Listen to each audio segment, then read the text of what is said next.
This is Kenya. 50 million people live there, yet 1 in 3 go to bed hungry.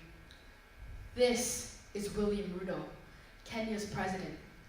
He's reported to own multiple high-value properties, such as hotels, villas, and mansions. Each of them are valued at millions of dollars. This is Theodore Maguso, William Aliyev, and Bola Ahmed. All 3 of them have net worths at over $100 million. And these are their countries: Equatorial Guinea, Azerbaijan, and Nigeria. All 3 of these countries face rampant food insecurity, poverty, and inequality. And interestingly, all 4 of these politicians have been charged with multiple counts of corruption, such as bribery, election rigging, and embezzlement. We see these countries with immense poverty, so we give them aid. $3.75 trillion of it. Yet a third of that vanishes due to corruption. Corruption isn't an isolated situation, it's a pattern. But how did this pattern start? I mean, are these just bad people? Well, yeah, but there's more to it. We see these countries with immense inequality, poverty, or food insecurity, and we ask, what's wrong with them? But maybe the better question is, what kind of system were they forced to start with? Colonial powers often established institutions that were built for the exploitation of resources and the consolidation of power rather than the well-being of a country's population or transparency.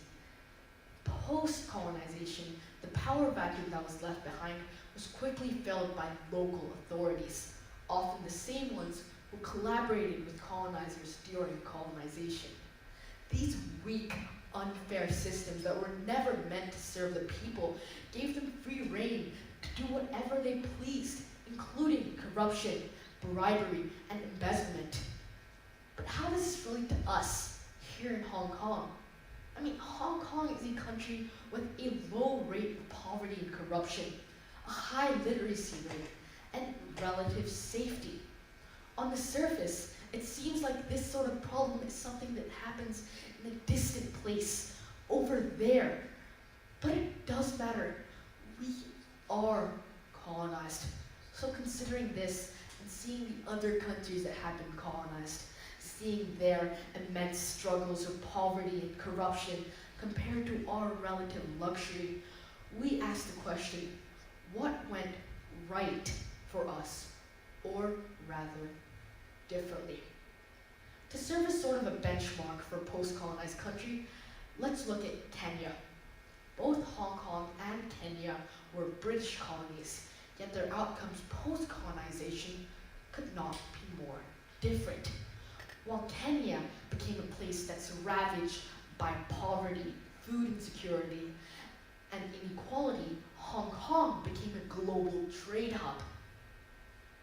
So first, let's look at why Britain came there. In Kenya, the British looked for labor and raw resources, so farms, plantations, coffee, and tea. In Hong Kong, by contrast, it was valued as a port, essential for trade with China. Its economy mattered far more than its land or people. In Kenya, the institutions in place weren't meant to serve the population. The schools, courts, and police were made wholly for segregation of the colonizers and the local population. In Hong Kong, although there were similar procedures, these systems could be the starting point for future systems that weren't as undemocratic. In Kenya, the rule was brutal. The locals faced violent repression, land seizures, and racial laws. But in Hong Kong, although there were similar violent procedures, a majority of the colonization was done through bureaucracy rather than overt violence. So what's the takeaway? Well, if corruption thrives in weak, unstable institutions, then the solution is to build stronger ones. The solution to corruption isn't charity, it's transparency, free press, and education. The difference between Kenya and Hong Kong isn't the people or even the culture, it's the systems they inherited. So in order to fix the problems these systems cause, we have to send in aid using non-governmental organizations. And all the aid has to be given to long-lasting institutions rather than short-term charity. So, in order to reduce corruption in a post-colonized country, we have to look at where colonization resulted in stable institutions and follow what went right. Thank you very much for listening.